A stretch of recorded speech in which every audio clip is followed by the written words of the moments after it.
This episode was recorded in the Welsh River Studio, and you are listening to the Wholesome Way podcast, hosted by Alexander Lobb.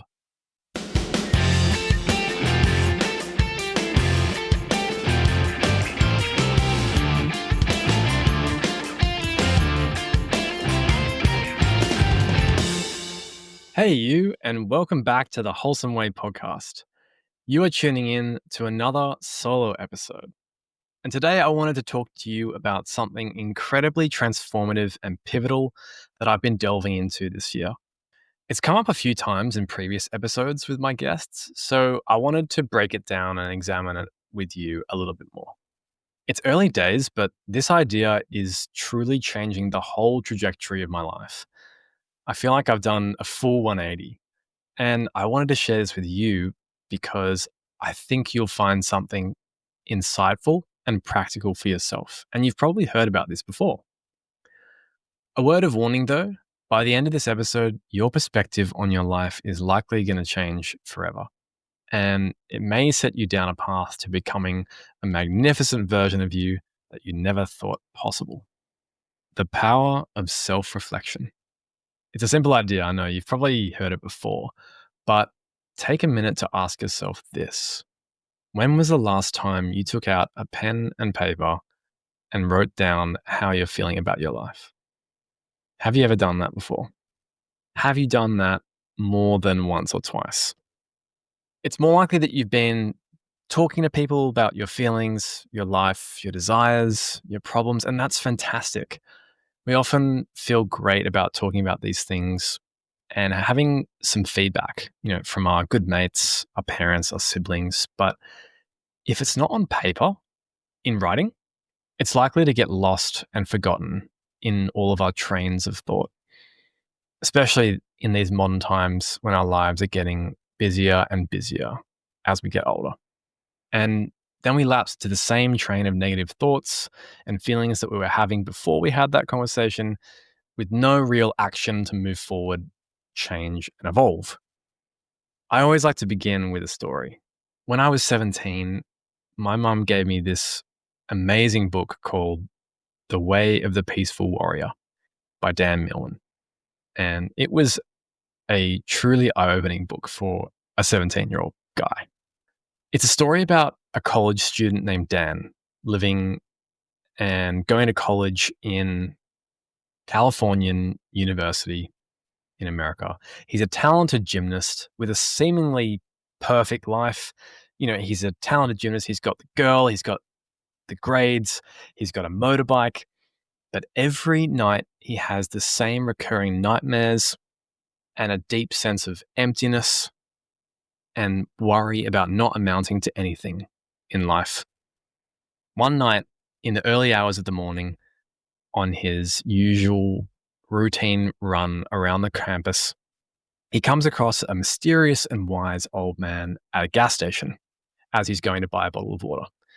And as he enters into conversation with this old man who calls himself Socrates, very mysterious, this old man starts telling Dan that he needs to check himself, he needs to be more grateful and less of a hothead. And Dan is absolutely outraged at hearing this, especially from a guy that he's just met at a gas station and barely even knows him. So Dan bursts out with the old man behind him, runs 10 meters and then looks back, and the old man is up on the roof of the gas station. And Dan is he's so confused. First of all, how did that man get so quickly on top of the roof? And second of all, how audacious is this guy to tell Dan how he's supposed to live and who he's supposed to be? So he sprints home and goes on with his life, puts his head into his studies, focuses on his gymnastics. But then he finds curiosity gets the better of him, and he can't help thinking about this old man and the interaction that he had. So he goes back to the gas station the same time on his nightly run to confront Socrates about their encounter. And Dan ends up getting humbled by this guy because it turns out he has some very philosophical and wise words to say. So Dan begins to give this guy his attention. And Socrates introduces Dan to a philosophy of mindfulness, presence, and self awareness.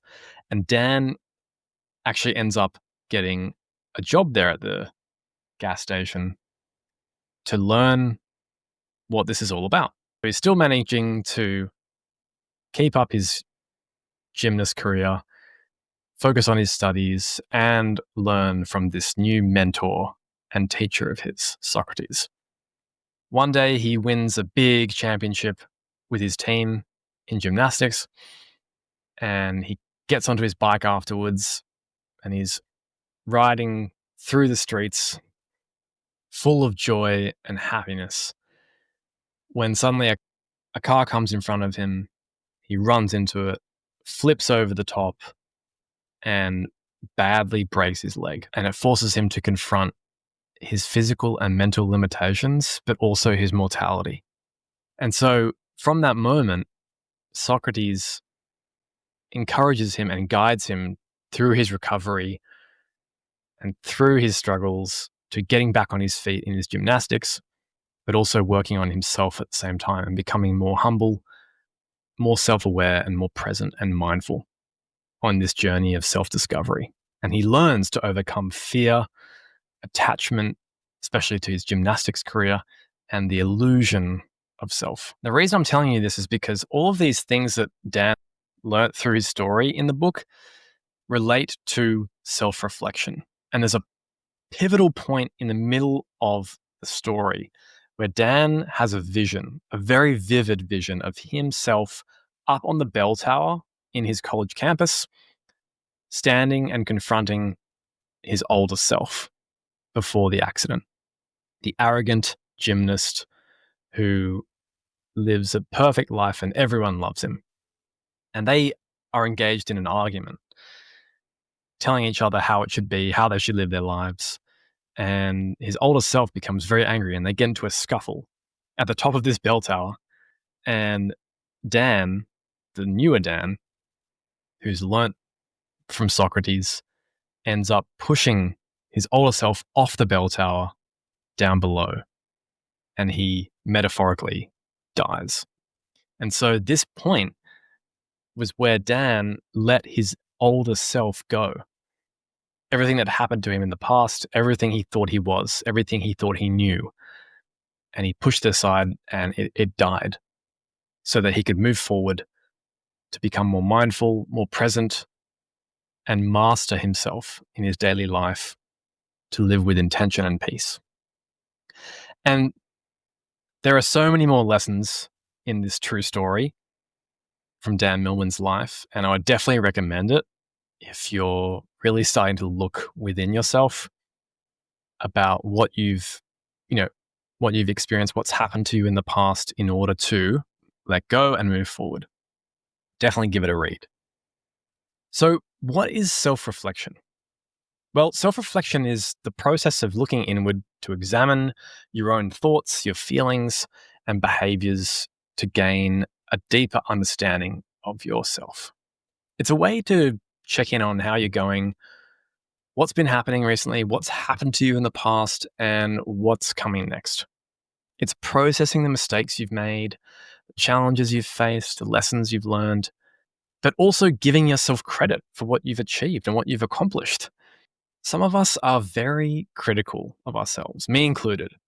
I'm working on it. And we want to impress people around us. We don't want to let people down because we're social beings. It's part of our instincts. It's part of our human nature. We need to be accepted by others to fit in. And so it can be very easy to dismiss or overlook the small wins and the things that we've accomplished because we default to the negatives. Now, one of the best and most common ways to reflect on yourself is simply taking a seat in a quiet place where you're not going to be distracted by anything and put a pen to paper. There's a big stigma these days, actually for a long time, around journaling and diary entries, and it saddens me. There's a bit of a stereotype that this activity is only for 16-year-old girls in high school. And it just shouldn't be the case. I've come to discover that it's one of the most fundamental pillars for a healthy, balanced, and purposeful lifestyle, even though it's so simple. And it's only this year that I've started delving into it after investing in myself and getting a life and career coach. And my coach has taught me things that I had never thought would work in my self discovery and who I want to become and what I want to achieve in life. And you really need to look back. You got to look back and enjoy the view to move forward. So, why is self reflection useful? Why should you do it? Well, as I've mentioned and alluded to before, this process can lead to personal growth, improved self awareness, and more informed decision making on how to progress in all areas of your life. There is a plethora of scientific evidence behind physical written self reflection. You can look it up. But to sum it up, basically putting pen to paper when reflecting activates multiple areas of your brain, leading to enhanced cognitive processing and emotional regulation. The act of writing, especially by hand, engages a deeper level of this cognitive processing compared to typing because it requires more conscious effort in formulating thoughts and translating them into written words. And this deeper engagement can lead to a few things. First, emotional regulation and stress reduction, because writing is essentially an outlet for our emotions from our mind through our body, our arm, our fingers, and onto the paper, onto a physical plane. And that is an immediate stress reductor. It reduces your cortisol levels. Number two, it's also really, really useful for improved problem solving as it encourages reflective thinking. So when you write something down, particularly if you have a problem to solve, writing it down allows you to break it down into several parts, compartmentalize it into bullet points. And so you're able to see this problem as a whole, but also with its separate points. And that allows you to address those points in the problem that you're trying to solve. And number three, cognitive reappraisal. And so this relates and speaks more to when you're writing about painful or negative experiences in the past.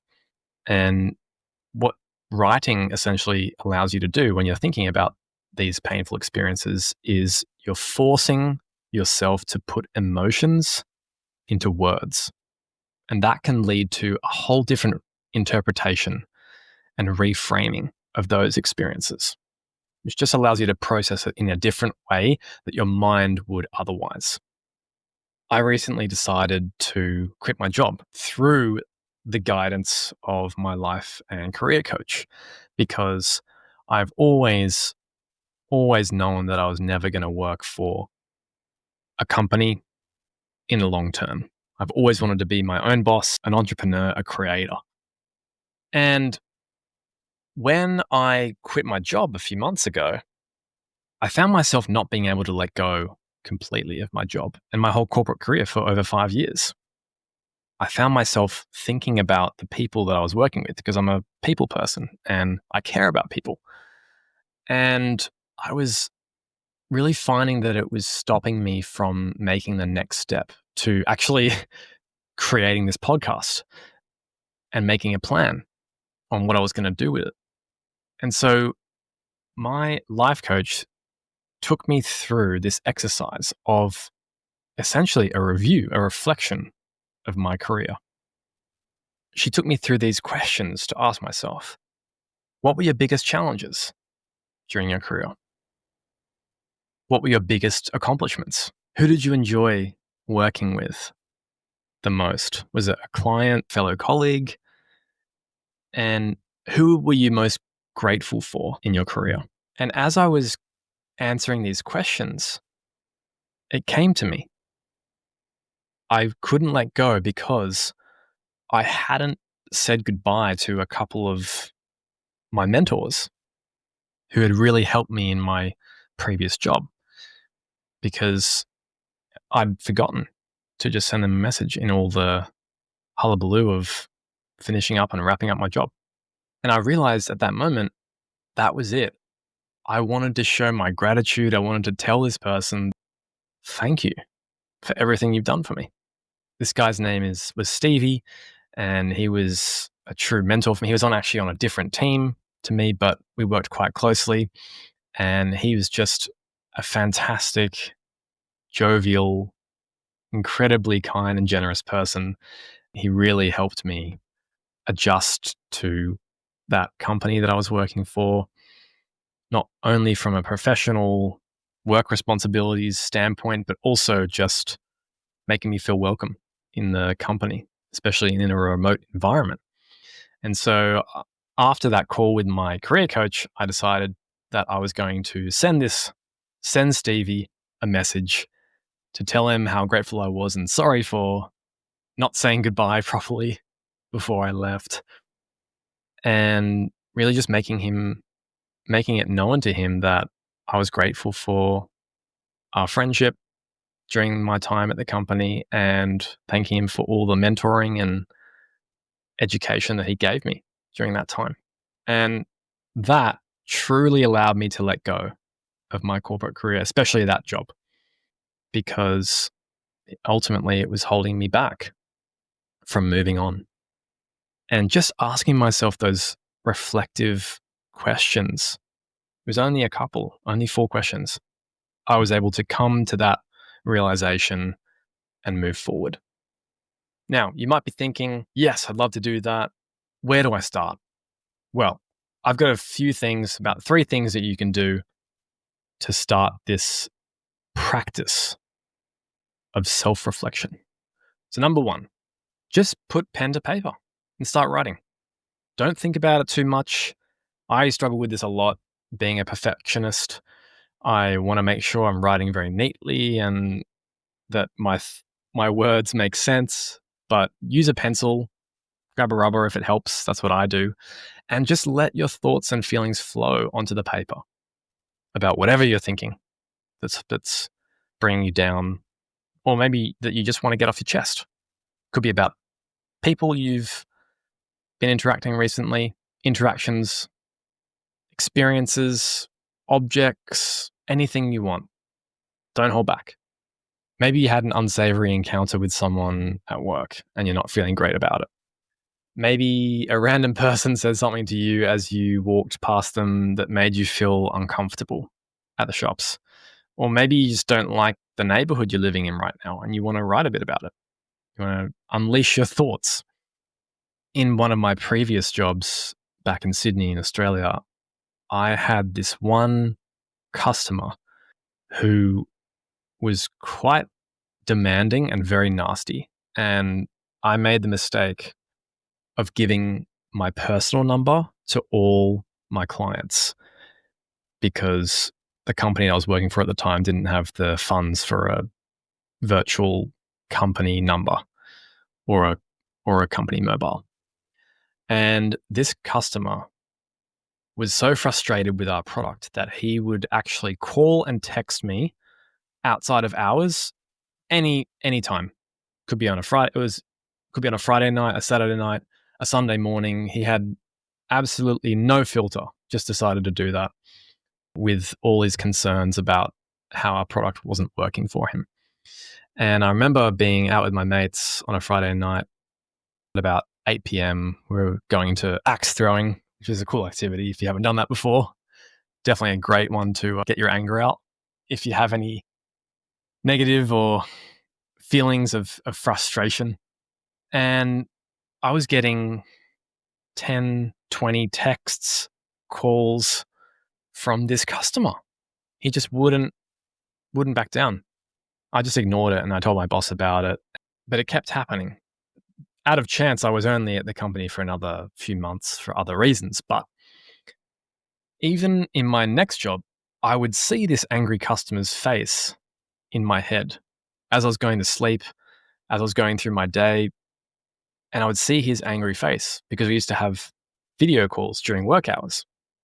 And this really caused me a lot of anxiety from this guy who essentially was a business customer but had infiltrated my personal space, essentially, in my head. So I decided, right, I've got to do something about this because I can't get this guy's physical angry face out of my head, and it's causing me pain. So I decided to sit down, piece of paper, a pen. I'd done journaling on and off previously, but not frequently. And I decided to write down my feelings as if I was talking to this customer.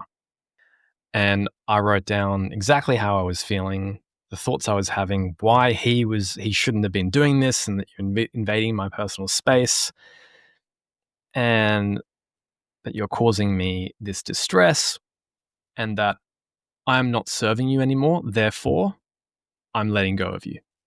I didn't even need to say it to him. I just needed to say it to myself. And I wrote that down, about a page and a half worth of feelings and thoughts. I ripped the page out of the book, scrunched it up, and I actually physically burnt it outside. And I can't tell you how amazing that feeling was of having my thoughts extracted from my mind onto a piece of paper and burnt in front of me to a crisp. If you haven't done that before, I would definitely recommend it. It is so effective in so many different ways. Just try it once. If nothing happens to you and you're still having those feelings, comment on this episode, send me a DM on Instagram because I want to know your feedback. Number 2, you can start with some prompts or some self-inquiry questions, especially if you can't think of anything or you're having a bit of a brain fog moment and you can't think of what to write. Just start with these three prompts. A, what are you grateful for? B, what challenges did you face in the last 6 months and what were the lessons that you learnt? And C, what have you accomplished in these past 6 months or a year? And you'll really surprise yourself about what you've accomplished. Even if it's something small, you realize, wow, I've actually done a lot. I've been really productive. If you don't look back, you'll never know. And you'll just move through the motions of life. Number 3, this is one I highly, highly recommend, and I've been talking about with my guests in previous episodes, is the Wheel of Life. You can search it up on Google Images and you can print it out if you want, or you can draw your own, whatever works for you. And the Wheel of Life is essentially a circle and it cuts all the aspects of your life like a pizza in a circle. And then within each piece, you have your relationships, you have your finances, you have your physical environment, you have all the aspects of your life, and you rate them on a scale of 1 to 10. How content and how happy you are with the state of that aspect of your life right now. And it really helps you see your life from a bird's eye view and identify where you need to prioritize your time and energy to achieve better life balance, better happiness. And that will then lead you to honing in on your next steps. If you do one of these 3 options, whether it's the Wheel of Life, those prompts that I mentioned, or just putting a pen to paper, if you do that regularly, you're going to start asking yourself the right questions, those deep and meaningful questions that maybe you're avoiding. When you start regularly asking yourselves these questions, you're going to have a realization or an opportunity, an experience that's going to present itself to propel you forwards into the best, healthiest, balanced version of yourself. The universe has weird and wonderful ways of revealing the path to our true selves, and self-reflection is one of the most effective ways to get there. Sometimes in life, you need to go backwards a bit in order to move forwards. It's a bit like shooting an arrow at a target with a bow. The further you pull back, the faster and further the arrow will go. So see if you can really harness the power of self-reflection today, this week. Use it to really load the weight back on that arrow to gain that momentum and propulsion that you need to become clearer on what to do next with your life and the person that you want to become. I hope something resonated with you in this conversation and that you've taken a practical tip or two to set you on your wholesome way. If you liked what you heard, please give The Wholesome Way a follow on your podcast app so you know exactly when each weekly episode is ready to stream.